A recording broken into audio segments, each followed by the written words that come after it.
See, that's funny. I've never seen garbage eat garbage. I think you're sitting in my favorite seat. Oh, oh God! Oh! Go. Oh! Terribly sorry about all the damage, sir. The film begins in the distant past, on the planet Krypton. General Zod, accompanied by his loyal followers Ursa and Non, is found guilty of committing high treason. They destroy a glowing red crystal and, as punishment, are encased in spinning rings and banished to the Phantom Zone by Jor-El, who happens to be Superman's father. Jumping forward to Earth during the 1980s, newspapers still reign supreme. Clark Kent, the Daily Planet's well-meaning but socially awkward reporter, goes about his day. While meeting with his editor, Perry White, they're interrupted by photographer Jimmy Olsen, who reports that a group of terrorists has seized the Eiffel Tower and is threatening to detonate a nuclear bomb. Clark is clearly concerned, but White shrugs it off with a cynical line, "That's why they're called terrorists. Otherwise, they'd be called terribles, which I personally prefer." When Clark hears that Lois Lane, both his colleague and the woman he secretly loves, is already in Paris covering the story, he decides it's time for Superman to take action. Meanwhile, Lois sneaks her way to the top of the Eiffel Tower where she finds herself trapped underneath the elevator, alongside the terrorists' nuke. Luckily, Superman shows up just in time to save her.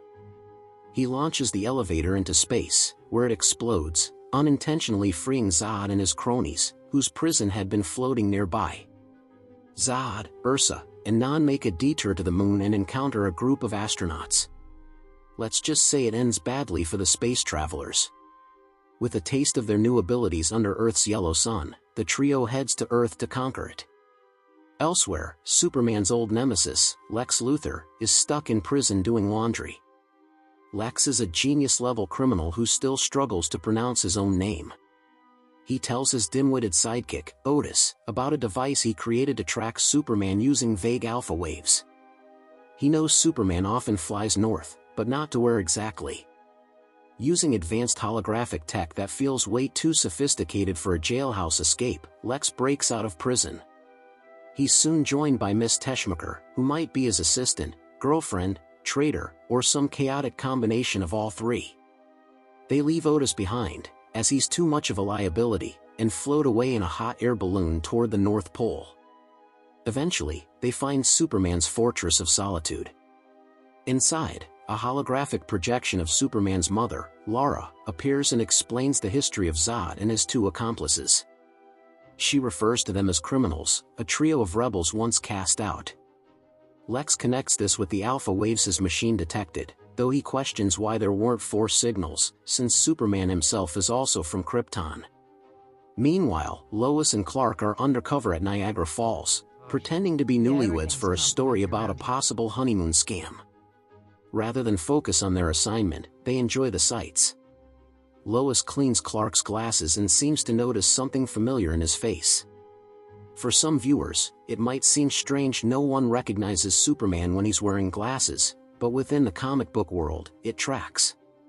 Later, when a child accidentally tumbles into the falls, Clark disappears and Superman saves the boy, raising Lois's suspicions.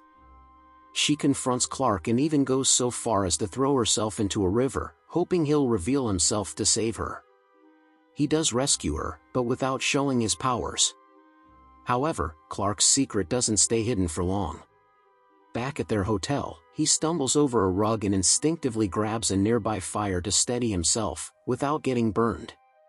Lois sees this and realizes the truth. She challenges him emotionally, suggesting maybe he subconsciously wanted to be found out.